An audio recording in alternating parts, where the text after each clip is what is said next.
In 2013, Microsoft was worth over $300 billion. But inside the company, executives feared something worse than bankruptcy.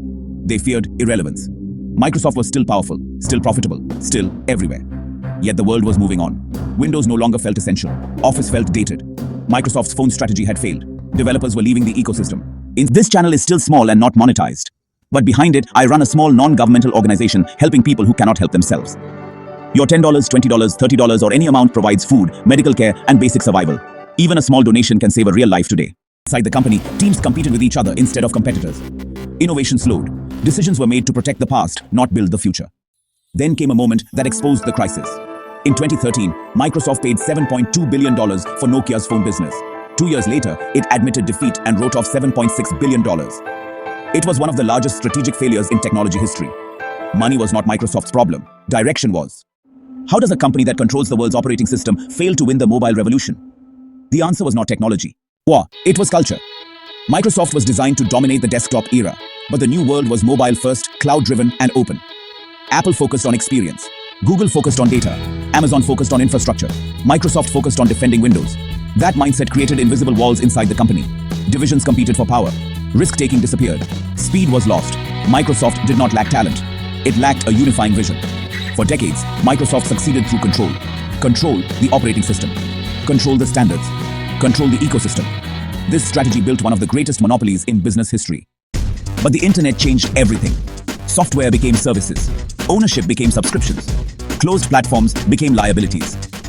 While Microsoft protected Windows licenses, Amazon quietly built AWS. By the early 2010s, Amazon was, years ahead in cloud infrastructure. Microsoft had missed the biggest shift since the personal computer.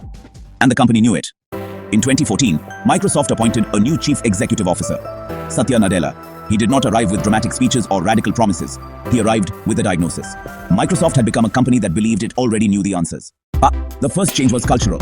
A know-it-all culture was replaced with a learn-it-all mindset. Collaboration was rewarded. Failure was tolerated. Curiosity returned.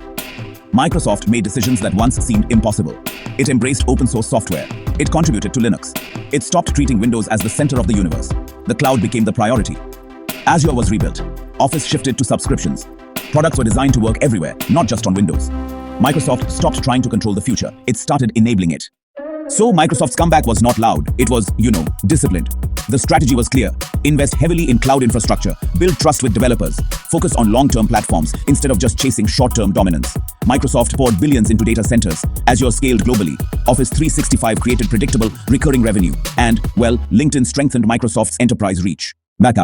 The results appeared gradually, then, honestly, all at once. Azure became the second largest cloud platform in the world.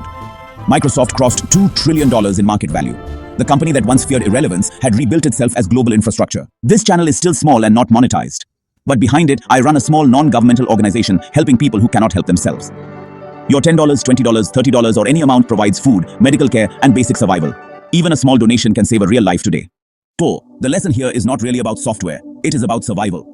Microsoft endured its worst years by admitting it was wrong, by abandoning nostalgia, by choosing learning over ego. The most powerful organizations do not survive just because they are strong. They survive because they adapt before they are forced to. And that, raises a final question. If a company as dominant as Microsoft had to unlearn its past to survive, what belief are you holding onto that might be quietly holding you back?